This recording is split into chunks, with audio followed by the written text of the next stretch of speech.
What's up, everybody? You are now listening to From the East Side with Love. As always, it's your boy Kosher. Got some more NBA final news. Gonna talk about a big UFC card, well, a decent UFC card happening this weekend, and some baseball news. Let's get into it. First, Game 6 happened last night, and I would have to say, that's not what I was predicting. I thought the Pacers didn't have it in them. I didn't think that they would be able to survive 3 games or win Game 6, but they ended up doing that. They ended up coming back and showing a lot of heart. But I'm just confused at Oklahoma's, I don't know what they were doing. Like, I felt like Oklahoma just crapped the bed, for a lack of a better term, lack of a better saying. And I'm concerned. I understand, both teams are young. Both teams are trying to figure it out. But that wasn't a Game 6 that you want to hang your hat on. And momentum could easily be on the Indiana side. I mean, why not? It's not like everybody contributed. Like, Oklahoma whole team folded basically in the second half. That's pretty nasty, if you ask me. I don't understand what happened. I literally felt like they quit. They were like, you know what? We're gonna take our L, lick our wounds, pause, and let's get ready to fight for Game 7. I feel like you got to take the most of every advantage, every opportunity you get, and I feel like the Pacers did that. I feel like the Pacers are like, you know what? We are not trying to leave. We want Game 7. And for the NBA, this is the best possible outcome, I guess, because now, the full finals season, the full NBA finals reaches the full extent. No matter what happens now, I believe the next game is on Sunday. It is basically over. All marbles on the table, right? So, if we look at it, TJ McConnell came up clutch again. If you look, you guys can see ties Alex Caruso for the most steals off the bench with 14 in the NBA Finals. Pascal Siakam had a good game, 16 points, 13 rebounds. But it was just coming from all over the place for the Pacers, and it wasn't just it was just everybody. And Hallie played decent. I don't know what the Thunder were doing. I don't know what they were thinking. Shai Gilgeous, SGA, 21 points. Obi Toppin at 20 points, bro. Again, Chet, 6 rebounds. I told you he has to get double-digit rebounds. You can't win games like that. That's not how OKC is gonna be able to win games if freaking Obi Toppin is matching SGA in points. That's J-Dub, 16 points, horrible plus turnover ratio. Lou Dort, 3 points. I mean, Chet, 4 points. I don't get it. You had 16 points from Siakam. Naismith dropped 10. Nembhard dropped 17. Hallie dropped 14. Obi Toppin 20. TJ McConnell 12. I mean, when you're leading scorers, Obi Toppin, and you win, whoo, in a finals game, whoo, momentum's on OKC or on the Pacers side right now. They bounce back in a heavy way, in a huge way, to keep their series alive, to keep their season alive. Yeah, I don't know. People were saying, Siakam was channeling something. I don't like when people mess with the spiritual world like that. Y'all gotta chill. Yeah, we don't. That's a conversation for a different day. But what do y'all think? Game 7, obviously, it's gonna be in Oklahoma. What do y'all think is gonna happen? Y'all think the Pacers gonna pull off the upset? Because I think it would be an upset. It will definitely be an upset. 6:22. 6:22 is, yes, that is Sunday. So, what do y'all think? Do y'all think that the Pacers can pull off the upset? You think Oklahoma is gonna be able to round the team back and settle down and pull it off? I'm gonna go with the Pacers. I think what the Pacers show last night is that they have a lot of fight, and I feel like that was a lack of maturity by SGA and the Thunder. And even if they lost, that's fine. But the way they lost was not fine. That was uncharacteristic. Probably one of the worst losses the whole season, if not the worst loss, and the worst time. You don't want to give any team life. You don't want to give them any momentum. You don't want to give them anything. You just want to be able to be done with it. And the Pacers have shown to be clutch. So don't give that clutch team any more juice, any more ammo. We'd love to hear y'all thoughts on what's going to happen in Game 7. Let's get into this UFC card. We got Hill versus Rountree, UFCBaku. That's going to happen tomorrow. We can watch this face-off right here. Rountree got this Khabib-like hat. I don't know what's up with that, but... Good luck tomorrow, boys. It's a must-win for both guys, I would say. I would like to see Rountree pull it off, but what do y'all think? The Hill's the guy that's the taller fighter. Has 2 back-to-back TKO losses against top competition. We know Rountree just lost against Pereira, so they both need this win. And it got canceled once before. I'm glad that they made weight and everything's okay. It looks like they appear to be healthy. So, yeah.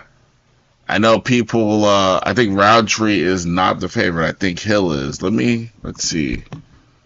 Let me do a quick Google. Rountree.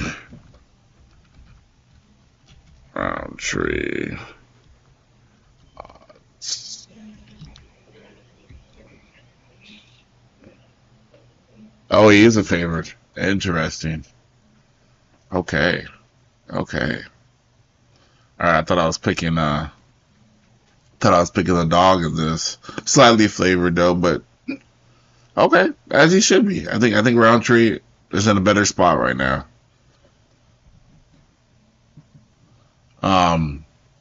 So I don't cover baseball like that, but when there's some stuff that I see that catches my eye, I like to share it. And so let's just watch this pitch.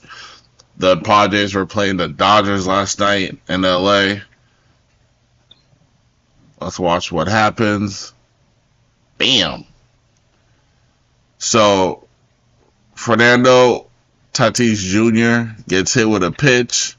Looks like it hits his arm, some part of the arm. Not sure who that pitcher is on the Dodgers. And there we go. The managers get into it. San Diego wants to have a rivalry with the Dodgers, but what rivalry? The Dodgers pretty much own San Diego. Yeah, I don't know. Look at this again. Bam. Oh, it looks like he had his hand. This was late in the game too. This is damn near ninth inning, and the Padres already had basically the win. So I don't know what was going on with that. I don't know if there was some sportsmanship that the Dodgers didn't like, so they wanted to throw that ball at Peg Tatis, but Tatis is basically one of the main stars, if not the biggest star on the Padres. So that's like SGA getting hurt, or Halliburton furthering his injury. And shout out to Halliburton to play through that right calf strain. Yeah, that's he got to give it all. One more game to go. But yeah, so Tatis releases this. He says, "Hey, Fernando Tatis Jr. on whether tonight's HBP was intentional. For me, it wasn't in the moment, but I mean, how many times they hit me already? Everybody knows enough is enough. Padres versus Dodgers." And Manny Machado, former Dodger, says, "Let's just hope the CT scan comes back negative. The Dodgers gotta pray it comes back negative tomorrow. They better put out a candle." Or what? Interesting to see Manny say this. Yeah. I would obviously, we want to hope that Tatis isn't injured. We want to hope everybody is okay. But look at what happens shortly thereafter. Our $750 million man is up to bat on the Dodgers, Shohei Ohtani. And he gets drilled in the back. Pause. Do you guys think that was intentional? Payback? He goes to you guys can see, he goes to the Padres bench right after and says, like, "What's up?" Friendly, too. Disarming. Hands behind the back. Just want to know what's up, man. You know I'm 750 milli.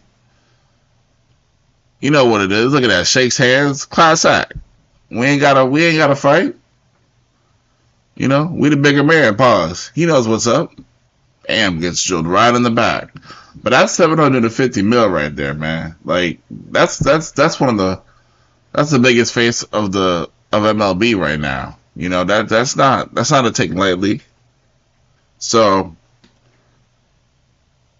the little sportsmanship, the weirdness, I guess, the retaliation, I don't want to say weirdness, but the retaliation that the Padres did against Shohei is kind of crazy. But they wanted to make a statement, and a statement they did. Looks like Shohei just played it out because, he got that. But we don't know what happened with Tatis. I think he got taken to the back, and obviously he has to get a CT scan and what have you and whatnot.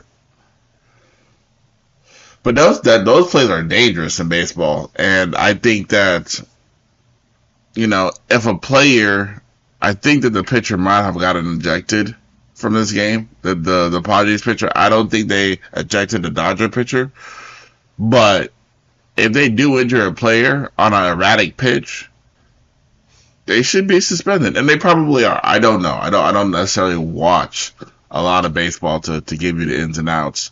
But yeah, I thought that was interesting that happened last night, along with after the game, after the finals. And if y'all do watch baseball, let me know what happens. Do players get suspended? Do they get fined? Is it a laughable offense? Is it a serious offense? I mean, I would think if you injured Ohtani, the Dodgers would try to sue you.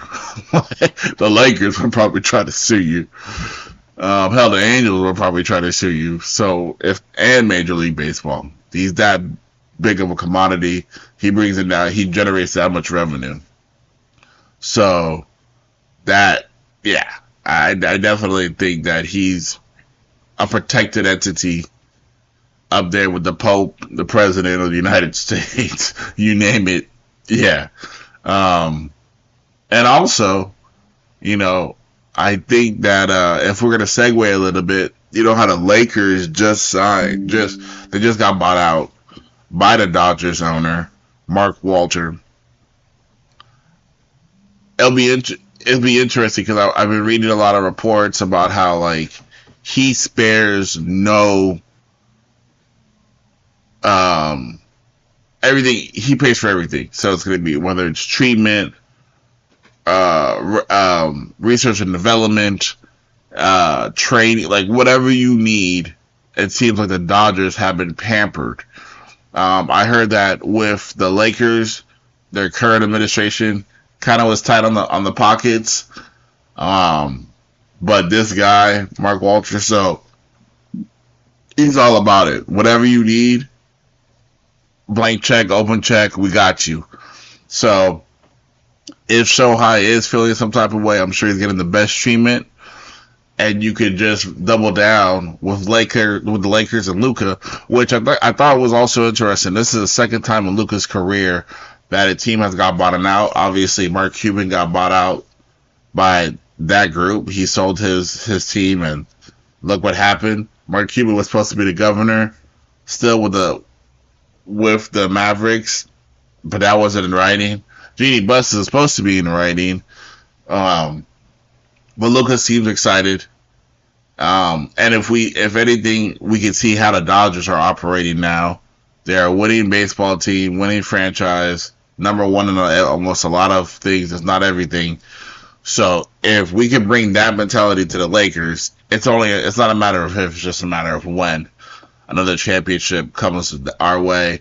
Plus, if they could treat Luka like the international royalty that he is, Luka came from Spain. So even though he's from Slovenia, but he came from Spain, that's where he played, basketball, professional basketball. It's going to be amazing to see what the Dodgers and the Lakers can do in the future. All right, everybody. Y'all know where y'all can find me. Check out the socials. Everybody just stay blessed, stay positive. We out.